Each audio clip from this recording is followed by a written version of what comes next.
Okay, let's unpack this. What if the air you've always imagined as the freshest, the purest, the most invigorating, isn't actually pure at all? Right. We're taught from childhood, that to breathe truly clean air, you need to escape to nature, to those pristine mountain peaks, feeling that crisp, cool breeze. It's Mm. almost a universal truth, It right? feels like it. But what if that deeply held belief, that ingrained ideal of natural purity is, well, fundamentally flawed? It's a truly provocative idea. Yeah. Definitely challenges our deepest assumptions. And yeah, that's exactly what we're diving into today. Okay. Our source material for this deep dive comes from some really revolutionary thinking. We've got excerpts from a technical document, Air Six-Free Maze Purification, the Biological Protection System, and also a more philosophical text, the Purest Air, the Human Paradise Design. Both are connected to the inventor Fuchi Wu and, significantly, a U.S. patent number US 826-868-8B2. So our mission here is to explore these, well, groundbreaking ideas about air quality and its pretty profound impact on human life. And really, to question everything we thought we knew about the very air we breathe. I mean, think about it. We picture those idyllic mountain scenes. A gentle breeze rustling through the pines, the smell of fresh earth, that feeling of your lungs just being scrubbed clean with every breath. Totally. It's the dream escape. It's marketed as healing, right? Rejuvenating. Yeah. We yearn for that natural escape. And that deeply ingrained perception, well, yeah, totally understandable, is what the Master's Insight, #043 from Fuchi Wu and Junshi DaGe, directly confronts. Okay, what do they say? Their statement is quite stark, actually. Mountain air may be clean, but it is not pure. Clean but not pure. Interesting distinction. Yes, and they actually go on to call this a dangerous illusion, drawing a critical line between clean and truly pure. That's a huge claim to make. How can something as seemingly untouched as mountain air, far from, city smog, be considered impure? What exactly makes it a dangerous illusion? Well, the sources detail a surprisingly long list of invisible but harmful microtoxins that are present even in the most remote mountain environments. Okay. Like what? And these aren't the industrial pollutants we typically think of. For instance, you have volatile organic compounds, or VOCs. VOCs? From where? Naturally emitted by trees, compounds like pine and terpenes. They give forests their distinctive smell, that often pleasant smell. Right, the pine scent. Exactly.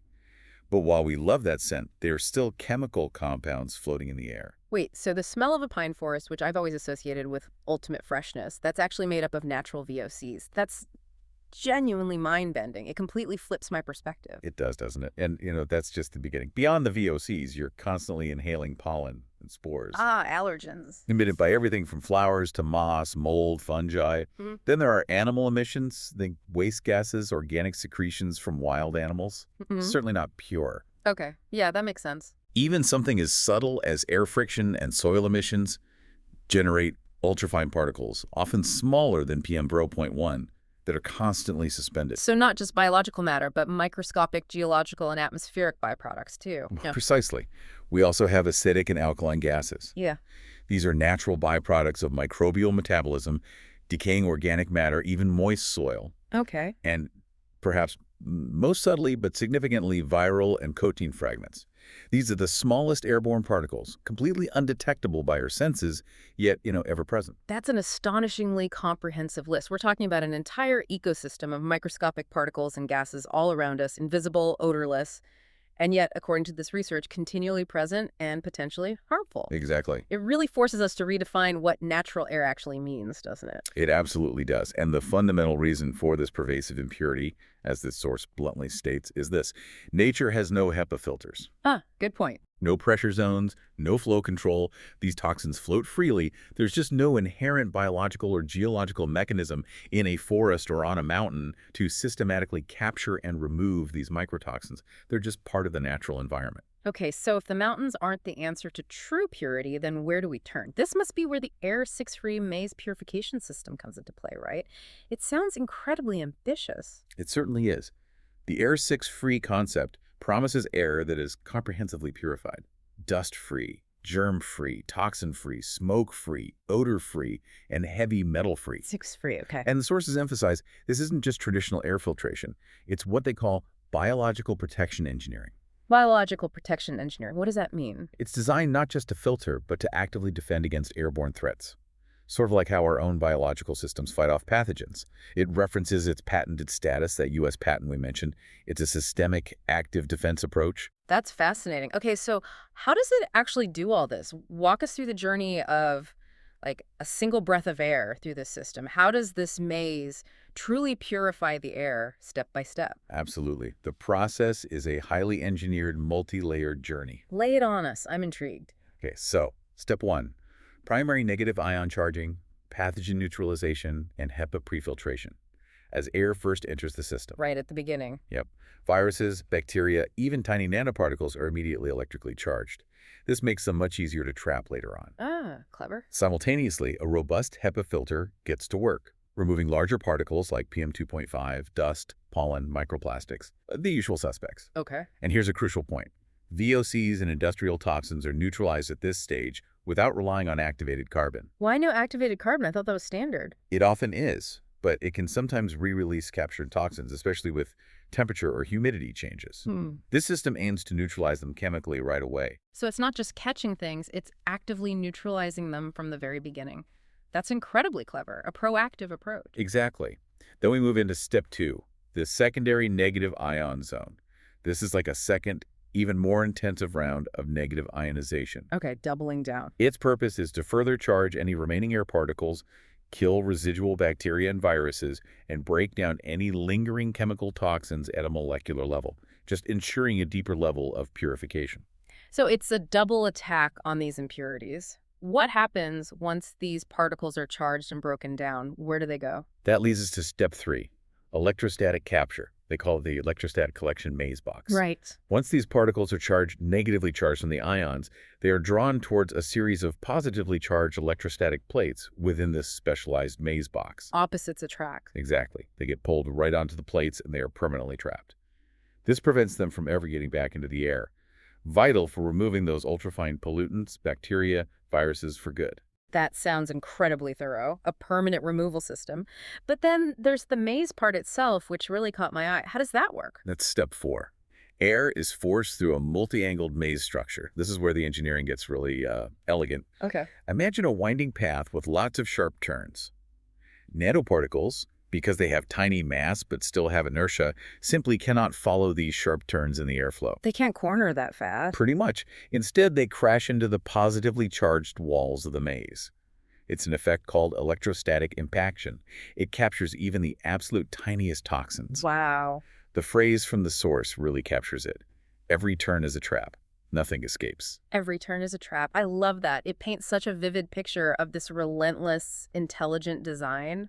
So after all that, the charging, the HEPA, the second charging, the electrostatic plates, the maze, what comes out the other side? That brings us to step 5, final purification and ultra-clean air release. At this final stage, only ultra-purified air exits the system. And the claims about this air. The source claims that breathing this uniquely purified air enhances brain clarity, reduces fatigue, and supports organ vitality.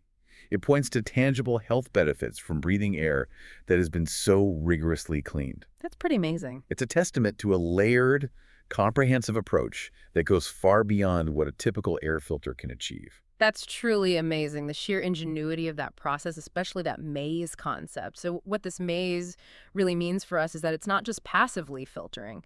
It's actively hunting down and neutralizing every single type of pollutant, from viruses to microscopic dust, making sure nothing escapes. Right. It's a complete paradigm shift in how we think about cleaning air.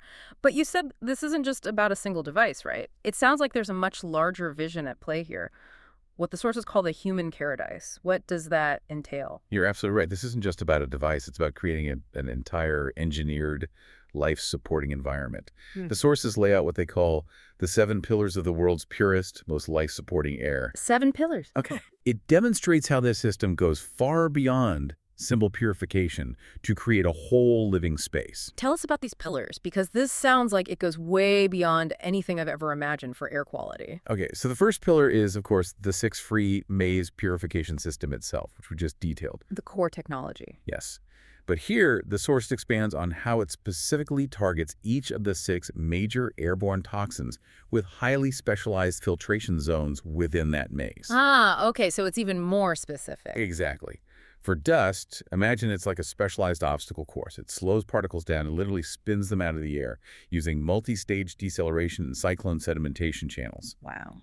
For chemical gases like VOCs, there are long-path absorption tunnels using advanced non-carbon materials that chemically bind and neutralize them, not just absorb them temporarily. So they're gone for good. Right. Acidic gases like sulfur dioxide, handled by neutralizing reaction layers. Alkaline gases like ammonia, absorbed by weak acid filters. Even oily vapors get caught by adhesive membranes and micropore diffusion grids.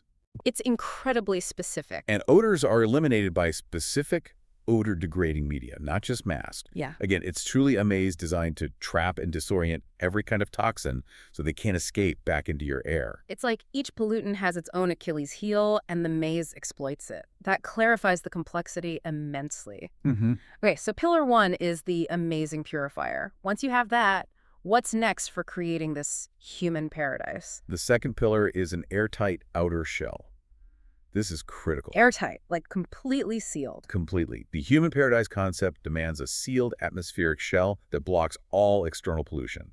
Unlike typical homes, there's zero infiltration from outside air, no cracks, no leaks, just controlled, purified intake. So it's not just cleaning the air inside, but making absolutely sure no dirty air can ever sneak in from the outside. That's a fundamental difference from just running a purifier in a room. It is. Then the third pillar is directed fresh air inflow. Air doesn't just passively enter the room in this design. It's actively pulled, filtered through the Six-Free Maze, and then delivered with precise directional control to where your body needs it most. Like aimed at you. Sort of. It's described as intelligent, human-centric air delivery, avoiding random air currents or guesswork, delivering the pure air effectively. That sounds incredibly thoughtful, almost tailored to your biological needs, ensuring you're breathing optimal air where and when you need it most. Indeed. Which leads to the fourth pillar, whole zone airflow management. Meaning the whole room, not just one spot. Exactly. The strategy here is slow, wide, and continuous airflow. Picture a gentle river flowing through the space. Nice analogy. This prevents stagnant zones where pollutants could maybe accumulate, stops previously settled particles from getting kicked back up, and ensures no corners are missed. The goal is for the entire space to become a gas phase clean room. So it's not just a clean spot or a clean bubble, but a consistently clean volume of air everywhere you are in that space. That's a big distinction. Precisely. Which brings us to the fifth pillar, 24-hour stability. Ah, consistency. Unlike natural environments where air quality fluctuates constantly, sunlight, weather, wind, pollen counts. The human paradise is immune to these variables. It provides stable, consistent air quality 24/7/365. It's engineered, not random. Think about how your body constantly battles changing air quality outside allergens one day, pollution spikes the next.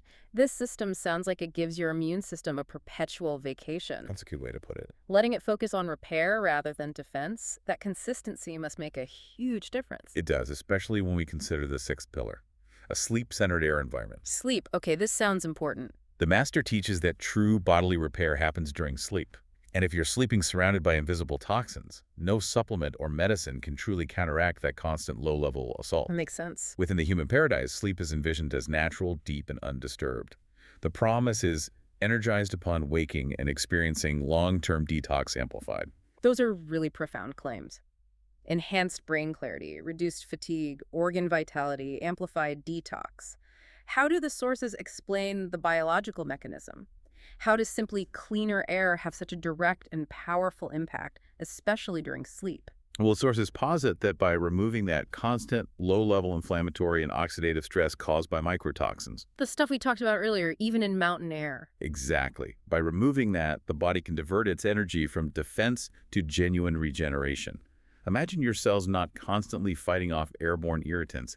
That saved energy can then fuel more efficient cellular repair, mitochondrial activation, immune system strengthening. Processes that are naturally boosted during sleep anyway. Right. So this environment allows the body to fully engage its restorative capacities without interference. That's a powerful connection, linking this engineered air directly to sleep quality, recovery, and overall cellular health.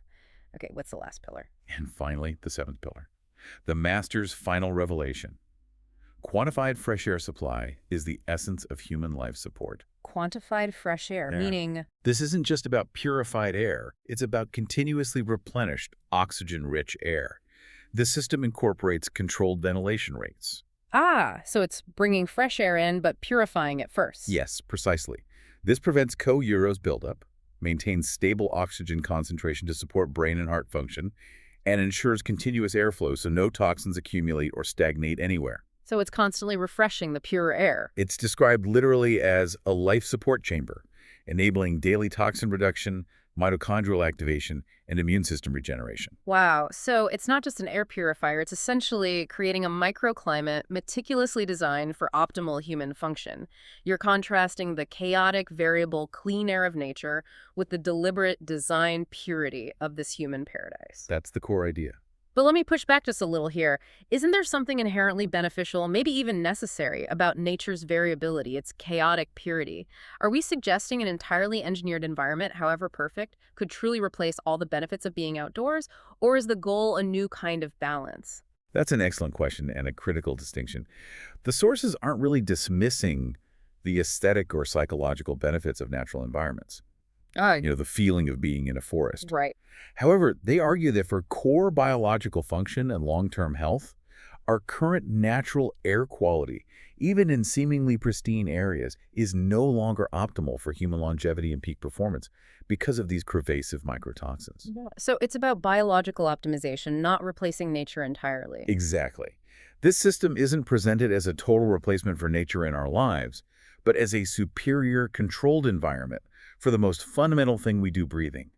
It's about designing a foundational support system that allows the body to thrive rather than constantly defending itself.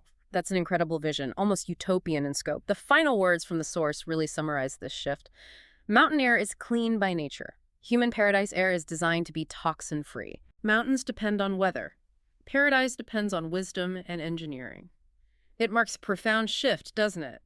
From reliance on the randomness of nature to intentional human engineering for purity and well-being. It truly does. It's presented as the path to achieving a level of human vitality and health that nature, in its current state, just can't provide anymore. And the source even goes as far as to say this is the foundation of a new human civilization, where longevity begins, aging slows, and evolution enters its next stage. Those are extraordinary claims. How do they justify linking air purity directly to human evolution? Well, the underlying argument, particularly in the philosophical text, The Purest Air, the Human Paradise Design, is essentially about cumulative load. The idea is that the constant lifelong effect of microtoxin exposure, however subtle. The stuff we don't even notice. Right. It represents an ongoing biological stressor. It drains energy, accelerates cellular damage, hinders our potential. So by removing this pervasive stress, the body can redirect its resources towards higher functions, potentially extending lifespan, enhancing cognitive abilities, maybe even allowing for a more robust genetic expression over generations. Creating an optimal environment for future human development. Okay. That's the line of thought. That's a huge leap. But the logic of removing constant stressors to allow for optimal function, it's compelling. And importantly, this engineered paradise isn't presented as some far-off dream just for the elite, is it? No, not at all. The source directly addresses you, the listener, saying, you don't need to buy land or build a villa in the mountains. You don't even need to renovate your home. That's right. The implication is that this technology is designed to be integrated into existing living spaces. Accessible? And here's the kicker, the really surprising affordability claim. The source states, for less than the cost of one dinner a month, you can enjoy the cleanest air on Earth right where you live and fall asleep each night in your very own paradise. Yeah. That sounds almost too good to be true for something described as biological protection engineering. How can it be so affordable? Well, the sources attribute this to efficiencies in the design, advanced manufacturing techniques, maybe economies of scale, and a focus on long-term value rather than just the upfront cost. The specific economic model isn't detailed, but the claim really underscores the vision. Which is? That this isn't meant to be a luxury item. It's positioned as potentially a fundamental component, a ubiquitous foundation for optimal human health that should be accessible to everyone, everywhere. So, quite a journey today. We started by challenging that romantic notion of pristine mountain air, uncovering its hidden microtoxins, calling it a dangerous illusion. Hmm. Then, we deep dived into the intricate Air Six-Free Maze Purification System, this biological protection engineering that systematically traps and eliminates pollutants with incredible precision using ions, HEPA, electrostatics, and that amazing maze. Every turn a trap. Exactly. From there, we explored the grand vision of the human paradise, with its 7 pillars creating an entirely engineered, life-sustaining air environment designed for human vitality, stability, and even better sleep. It's a journey from natural illusion to, well, meticulously designed, engineered perfection for our most fundamental need. And this really raises an important question for you to consider. If our health, our longevity, and potentially even our future evolution are so profoundly tied to the quality of the air we breathe, what does it mean for our species if we can now actively design and control that most fundamental aspect of our environment? A truly thought-provoking question makes you reconsider every breath you take, doesn't it? Inside and out. We hope this deep dive has given you a fresh perspective on what pure air truly means and its incredible implications for your well-being.